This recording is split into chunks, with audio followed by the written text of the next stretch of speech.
ನಮಸ್ಕಾರ ವೀಕ್ಷಕರೇ. ಈಗ 4ನೇ ಅಧ್ಯಾಯದ 8ನೇ ಶ್ಲೋಕವನ್ನು ನೋಡೋಣ.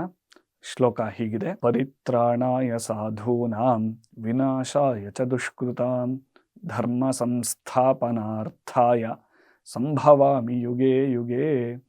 ಈಗ ಹಿಂದಿನ ಶ್ಲೋಕದಲ್ಲೂ ಶ್ರೀಕೃಷ್ಣ ಹೇಳಿದ್ದಾನೆ, ಧರ್ಮದ ಒಂದು ನಾಶ ಆಗುವ ಸಮಯದಲ್ಲಿ ಅಥವಾ ಅಧರ್ಮದ ಒಂದು ವೈಭವೀಕರಣ ಆಗುವಂಥ ಸಂದರ್ಭದಲ್ಲಿ ನಾನು ಪ್ರಕಟಗೊಳ್ಳುತ್ತೇನೆ ಅಂತ. ಹಾಗೆ ಮುಂದುವರೆದು ಪರಿತ್ರಾಣಾಯ ಸಾಧೂನಾಂ ಅಂದರೆ ಸಾಧು ಸತ್ಪುರುಷರ ಒಂದು ಪರಿತ್ರಾಣಾಯ ಉದ್ಧಾರ ಮಾಡುವುದಕ್ಕಾಗಿ, ಹಾಗೂ ದುಷ್ಕೃತಾಂ ವಿನಾಶಾಯ ಅಂದರೆ ಪಾಪ ಕಾರ್ಯ ಮಾಡುವವರ ಒಂದು ನಾಶ ಮಾಡಲು, ಹಾಗೆ ಚ ಧರ್ಮ ಸಂಸ್ಥಾಪನಾರ್ಥಾಯ ಅಂದರೆ ಧರ್ಮವನ್ನು ಧರ್ಮಸ್ಯ ಸಮ್ಯಕ್ ಸ್ಥಾಪನಾರ್ಥಾಯ ಧರ್ಮದ ಒಂದು ಚೆನ್ನಾಗಿ ಧರ್ಮವನ್ನು ಸ್ಥಾಪನೆ ಮಾಡುವುದಕ್ಕಾಗಿ ಸಂಭವಾಮಿ ಯುಗೇ ಯುಗೇ ನಾನು ಮತ್ತೆ ನಾನು ಈ ಅವತಾರಗಳನ್ನು ತಾಳುತ್ತಲೇ ಇರುತ್ತೇನೆ ಅಂತ ಹೇಳಿ ಶ್ರೀಕೃಷ್ಣ ಒಂದು ಅಭಯ ರೂಪವಾಗಿ ಈ ಶ್ಲೋಕದಲ್ಲಿ